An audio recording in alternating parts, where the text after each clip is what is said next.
And now it's my pleasure to introduce our speakers for today. Tammy Browning is president of KellyOCG, responsible for the company's $10 billion global MSP portfolio, which includes embedded solutions such as service procurement, payroll outsourcing, the global RPO practice, and the Ayers Group outplacement. Staffing industry analysts named Tammy to its 2021 Staffing 100 and 2020 Global Power 150 Women in Staffing list, and Diversity Journal honored her as a 2020 Woman Worth Watching. James Lucier, Executive Vice President, is responsible for executing go-to-market strategies, building client-driven growth, and driving the success of ProcureWise. He's co-founded 2 managed service providers and led a staffing firm to national and global prominence. Jim embraces the transparency needed to build trust and develop valued client relations and business partnerships for long-term success. And with that, I hand it over to you, James. Thank you, Spring. I'm so excited to be here with you today, Tammy. Thank you for joining us. I'm honored to be here. Thank you for having me.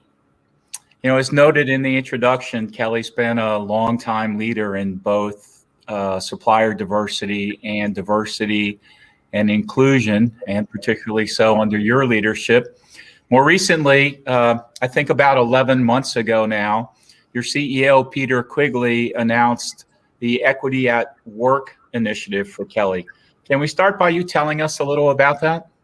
Yeah, absolutely, Jim. I'm happy to talk about it. And in fact, we here at Kelly are really quite proud that he did launch our Equity at Work initiative in early 2020.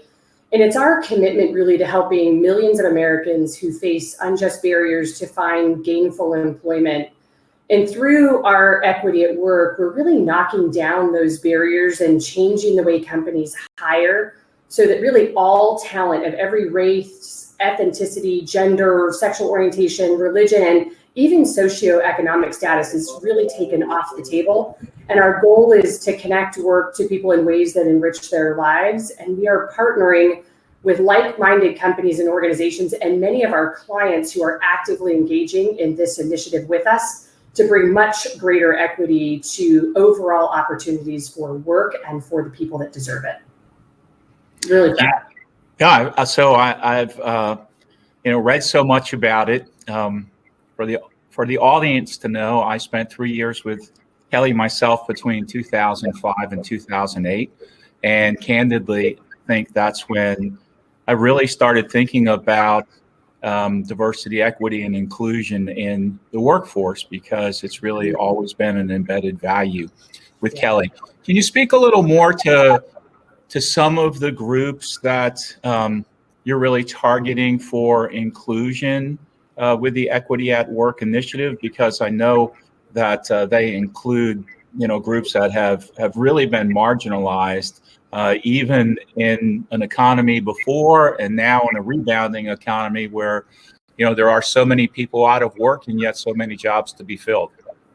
Yeah, we're really focusing, Jim, on a handful of initiatives. So when you think of our Equity at Work program in general, it is truly an overarching initiative, but it is not the actual pillars by which we are focusing on. So underneath Equity at Work, we have many, I'll give a handful because if I went through all of them, we would run out of time today. But first, we have our second chance programs, Kelly 33, which we can talk a bit more about if you'd like. We also have our removing the 4-year degree requirements that are out there and are really just eliminating people that are very talented from getting opportunities and really being washed out through maybe even technology or algorithms for lack of 4-year degrees. And then we're looking at also our neurodiverse programs under, say, Kelly Discover as an example, and working by putting people to work that really bring a different perspective, and not only doing that, but removing the biases in the hiring process and coaching and training hiring managers to embrace all of these skill categories. So there's so many. I could go on and on other initiatives. It's been a passion of ours here at Kelly to drive niche equity just in general and diversity in general. And we are very proud of our years of 30-year plus commitment to diversity in the workforce. And this is really just showcasing it in a different way. The aspect of the initiative that you mentioned about and I think I may have first really heard of it or seen more of it when Kelly came out with hashtag ditch the script. I think there was some connection about looking into potential workforce without four-year degrees, and that really cuts a pretty wide swath, right? So that, that can affect any gender, any ethnicity, perhaps disproportionately so some people. But can you tell us how that's gone? So for instance, with your customers, right? Because they'll give you job requirements to fill, and they may have at least previously wanted four-year degrees.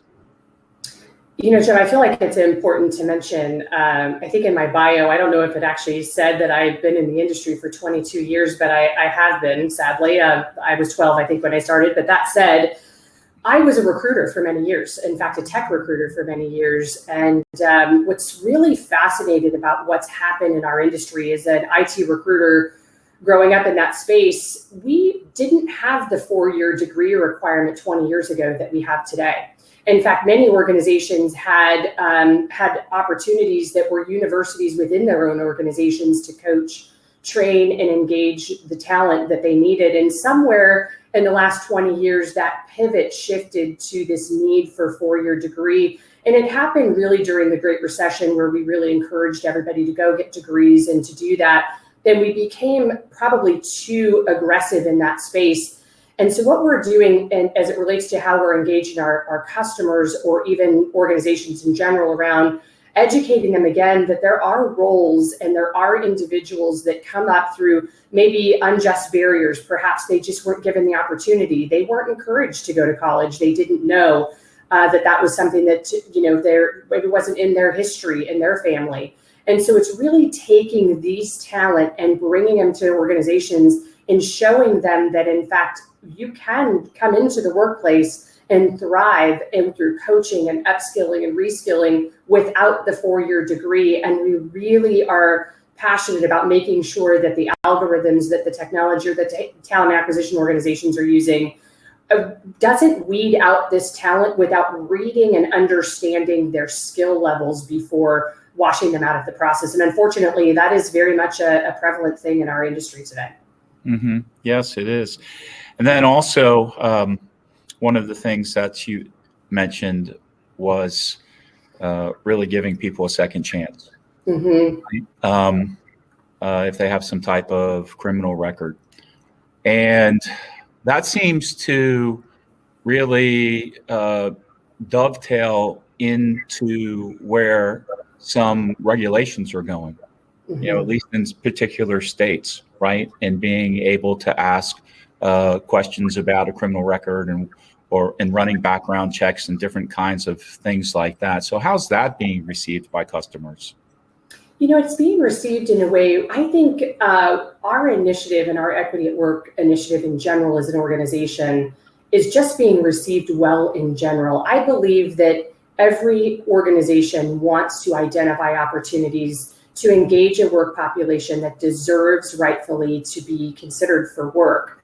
And when you think of our Kelly 33 program, specifically the Second Chancer, which is something I think I can double click into a little bit in terms of what it really means. And when you consider the statistics in this space, 1 in 3 Americans, meaning 33% of working age American, has a criminal record.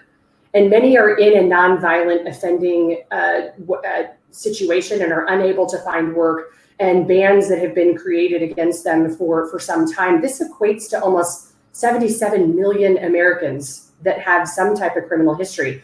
And if we really take the opportunity to understand the individuals a bit better at a more granular level, we would find that many of them are in circumstances that were something that we should consider differently. They're nonviolent, perhaps they were in the wrong place at the wrong time, put in situations that they shouldn't have been. And so many organizations are willing to have this conversation for roles where it makes sense. Let's be clear, there's absolutely some parts of an organization that maybe this may apply or make sense, but then there are others where it may in fact make sense for us to consider this type of work.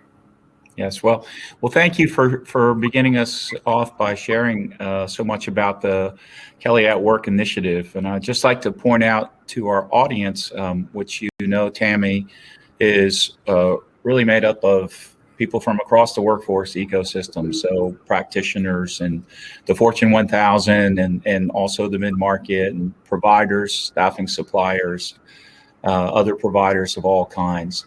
And so I just want to point out for everyone on the call that there's quite a bit that you can read about the Kelly Equity at Work initiative. There's a website for some web pages on it, and I believe there's a place where you can go either as a practitioner or provider and ask for more information and how you can partner with Kelly, right? Yeah, absolutely. Thanks, Jim, for that. And always happy to answer questions, or even if there's questions at the end of today, or even questions that you just have in general, I would love to be able to engage and talk about the initiative further. Thank you. And just on that point, I'll mention to the audience, and in case we do run out of time for the Q&A, Tammy and I would ask that you still put your questions in. Tammy and I spoke about this in the last couple of days. If we don't have time to get to all of your questions during our session, we'll get to the questions following the session, and we'll publish some type of Q&A. Either she'll do it directly or we'll do it for her. Okay, so well, let's move on. Kelly does a lot of work in a lot of research, a lot of studies, really leads the way. As I mentioned, I learned so much in my 3 years there, and still do learn from Kelly's thought leadership, both as a company and from people like Tammy that work with Kelly. And recently, I read several times, I think now, the KellyOCG Workforce Agility Report 2021. It stated in the report, I think, something like there'll be no new normal in the future of work, right? But before we get into the research details of the research and specific findings, can you just kind of tell us about it in general? I can. And in fact, I should mention data, insights, analytics. The power is in the data. And so when you look at the Workforce Agility Report, really we started this in 2017 in our APAC region to provide our local teams the insight and the data that they need really for a go-to-market strategy as we were expanding in that region. And we looked at how we could take this content and this information and drive a customer discussion in a different way. And given this significant success of the report out of APAC, we extended the Workforce Agility Report to capture all three regions, APAC and all Asia markets, and then EMEA and everything in Europe, and then of course in North America. And in that, we surveyed 1,000 executives across 13 countries. And I should mention that 20% of them were in that C-suite or board level position. And we included their boots on the ground sort of perspective at that external level to really understand the global reach of the report itself and how they felt about the findings and the questions that we asked.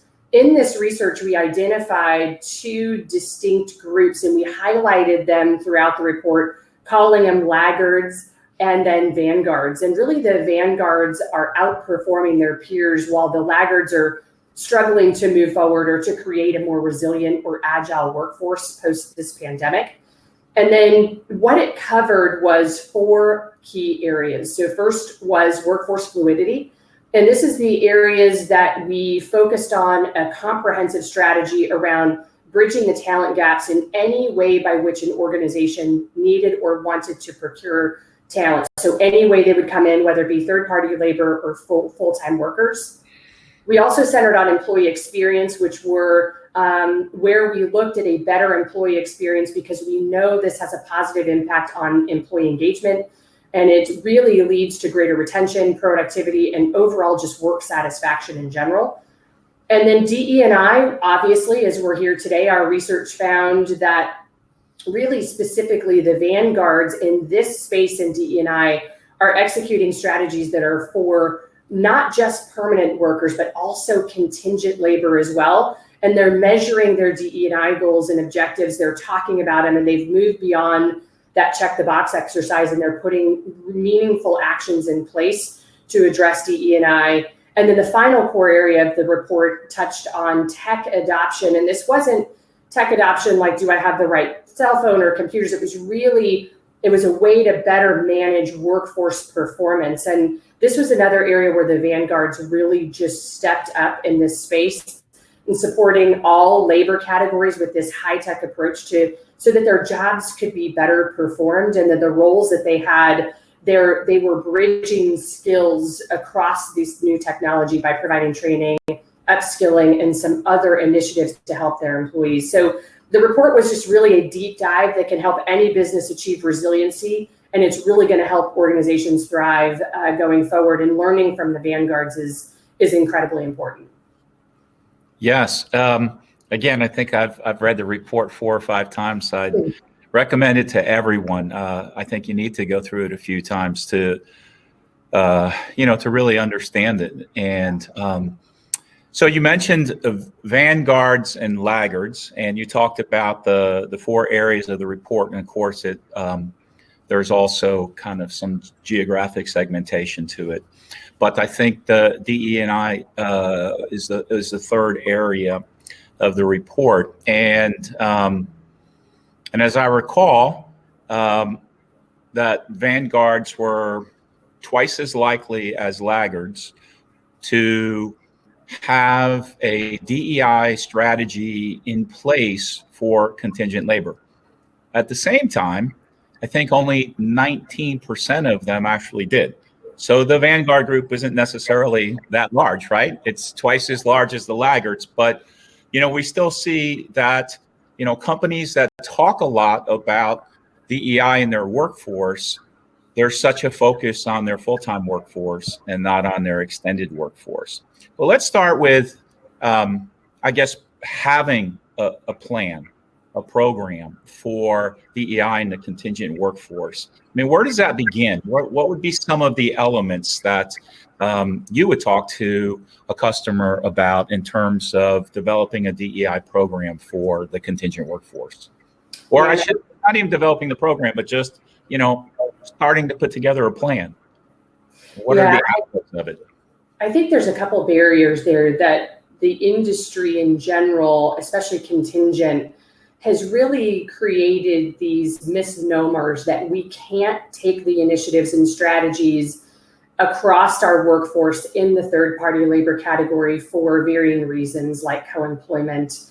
Perhaps they just don't know where the gaps lie. They're unsure about what training their vendor program partner is providing. And so when you think about it, I should mention, and just kind of backing up for a second, when you look at DE&I, specifically in the vanguard space, only 10% of the respondents actually were in this vanguard category. And so as you mentioned, that 19% statistic are only focusing on contingent labor and 43% on their full-time, that even in this space, there's a huge opportunity.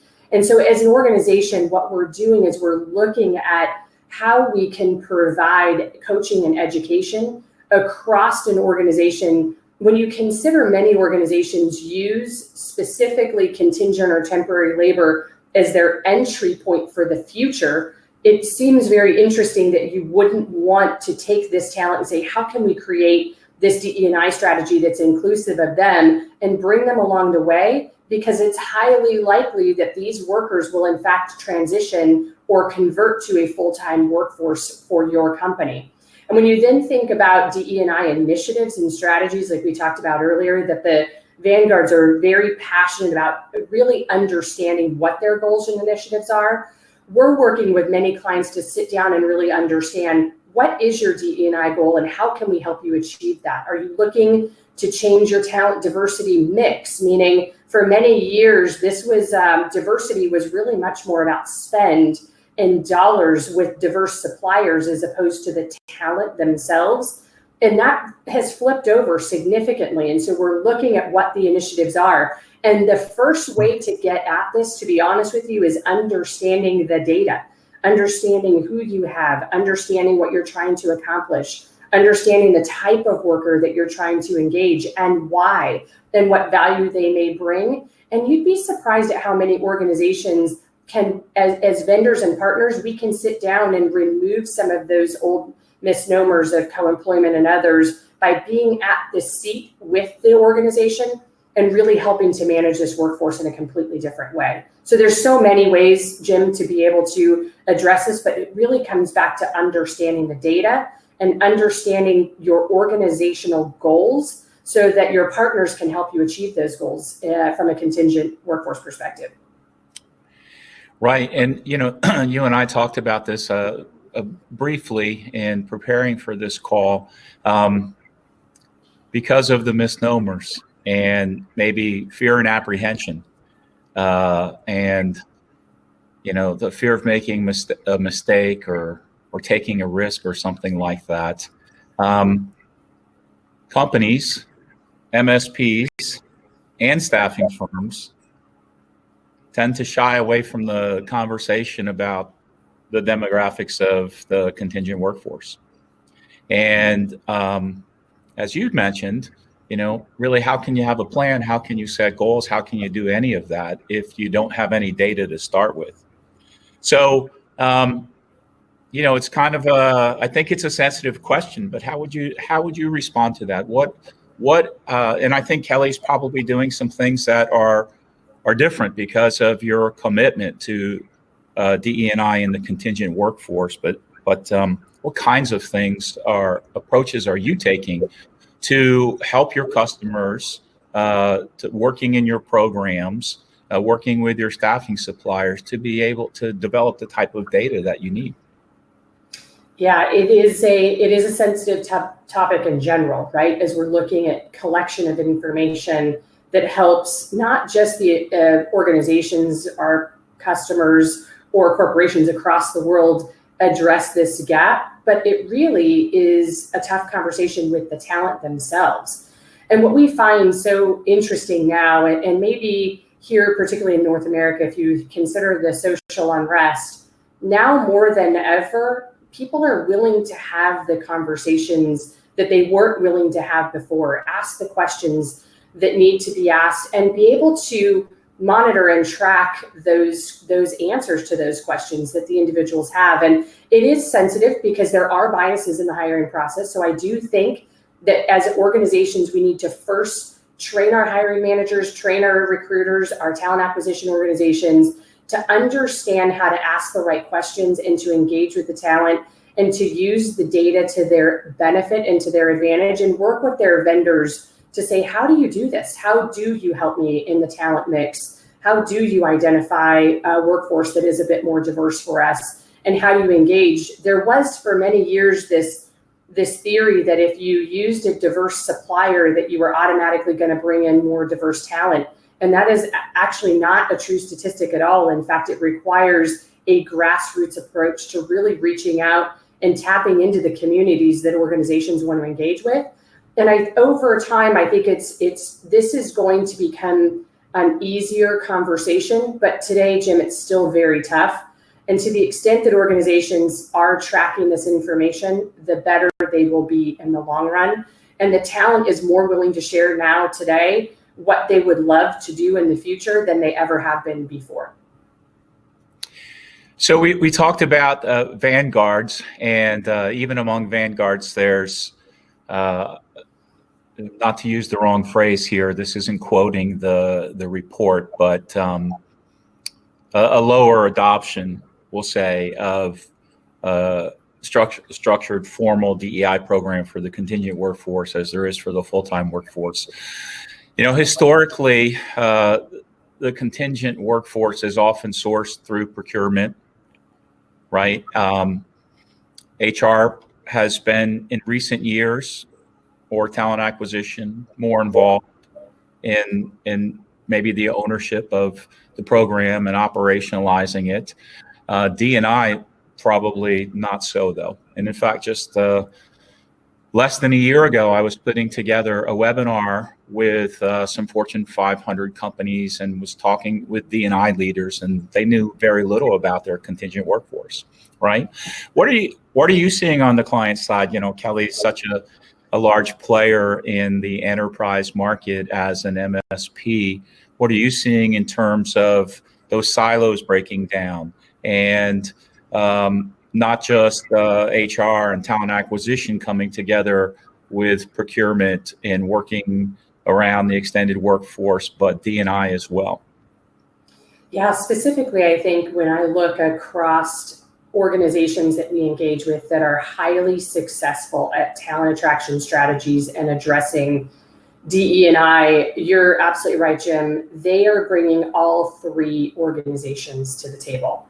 And what I mean by that is when we sit across as a large global MSP provider, sit across organizations that generally have a procurement-driven strategy around talent acquisition, where we're seeing more success is when our procurement leaders are supportive of us bringing in HR and talent acquisition into the dialogue when we're talking about the talent themselves. And so I always say when you're really looking at a great and well-run program, you should have a governance strategy that brings in the thought leadership from all of those organizations to break down those barriers. Each one of them have a different initiative, and that's okay. We can address each initiative separately, but I think when we're considering DE&I, this is a universal and agnostic strategy that should occur across an organization, and it shouldn't have competing priorities within those three segments. And we are seeing many organizations, as I said, I think in this last year and a half or more, with not just the pandemic, but also with the social unrest that we've seen, we're seeing the power of those organizations coming together and really talking in a more active way. And so let me give a little bit of insights on the vanguards themselves. What was interesting is the vanguards are suggesting throughout the report that they have seen better business results. And actually, this was pre-pandemic. For the past 3 years, better business results by having a solid DE&I strategy. In fact, 84% of our vanguards are actively monitoring DE&I policies across both contingent and their full-time, and to ensure that their workforce is really just aligned holistically. And more than half of the vanguards are saying that those efforts of improving DE&I can be linked to higher employee motivation, greater satisfaction, more loyalty. It's improved their ability to innovate and drive new strategies. And their DE&I is actually giving them a far greater access to just talent in general. They're casting wider nets. And more importantly, they're attracting a younger workforce who pays very close attention to DE&I strategies, bigger picture. And so I think those organizations that are much more savvy around diversity and inclusion and workforce, they're just making better business decisions in general. And the stats are showing that. The DE&I initiatives that are coming out are showing that. And what they're also saying is that this initiative specifically around DE&I, not only is it driving better business performance and engagement, but it's actually driving greater top level growth within their organization, so revenue in. And so they're tying their DE&I strategies directly to their performance as organizations. And I think that's incredibly fascinating throughout the report. It is. And I just mentioned the report again before we move on. So staffing industry analysts did some research, a survey and a report. I think it was published in November of last year. Mm-hmm. The future of diversity and inclusion in the contingent workforce. And I believe 63% of leaders responding said that diversity and inclusion in the contingent workforce is a growing priority for them. So if it's a priority for you, if you're a corporate leader or practitioner attending this session, I'd encourage you to take a look at the KellyOCG Workforce Agility Report 2021. I think it's probably pretty easy to find if you Google it or go to the KellyOCG site. So we've talked a lot then now about the client and their workforce, and what particular organizations are doing and the kind of results that they're getting from it and why they're vanguards. A lot of people in our session are representing staffing firms. And of course, you have lots of firms that work in your program supporting your clients. So I think maybe if we could move in to the next area from two perspectives. So first of all, you've already told us at the beginning a lot of things that Kelly is doing through the Equity at Work initiative, right? And some things that you're doing both internally and externally. And those are great examples for staffing firms. And then I'm sure a lot of firms that are attending are saying, well, we're not Kelly, right? We're not that big. We don't have those resources, different kinds of things like that. Can we talk first a little bit about what Kelly might like to see from staffing organizations that provide support to you in your client programs, and also what you'd like to see from them actually doing in those programs? So sort of some takeaways or some pointers, if you will. Either way, I think that's really important. And of course, the contribution that you can make to the staffing supplier community is something that's going to translate to how they perform for your clients.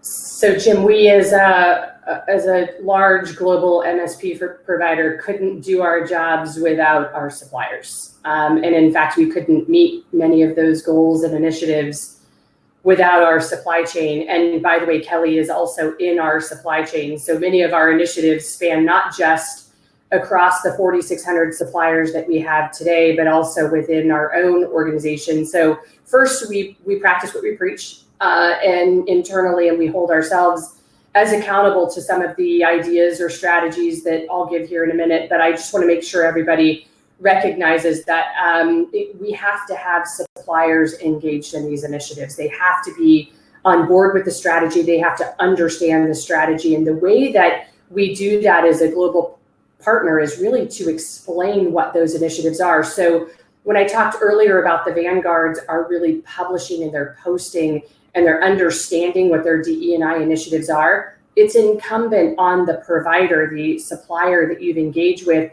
to have ways to benchmark the success of that organization against the supply chain and really against their own peer groups. So we do a lot of benchmarking to determine how organizations are comparing relative to their like-for-like organizations, both in industry segmentation as well as in skill segmentation.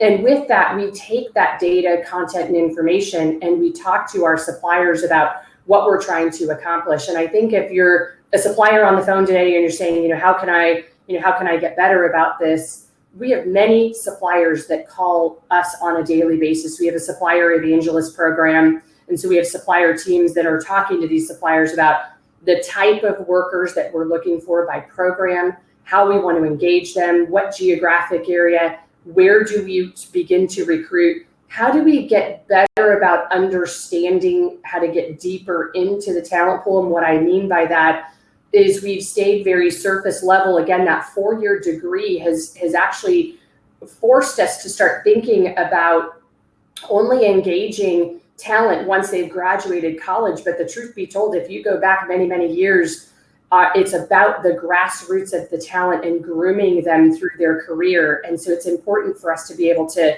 if you're a supplier out there, understand how you're engaging at the college level to get kids and the youth into certain segmentations of work. Understand how you get to the college level and recruit from there and embrace that talent level. Know where the mix of talent is going to come from and be able to evangelize on their behalf so that we can evangelize on your behalf.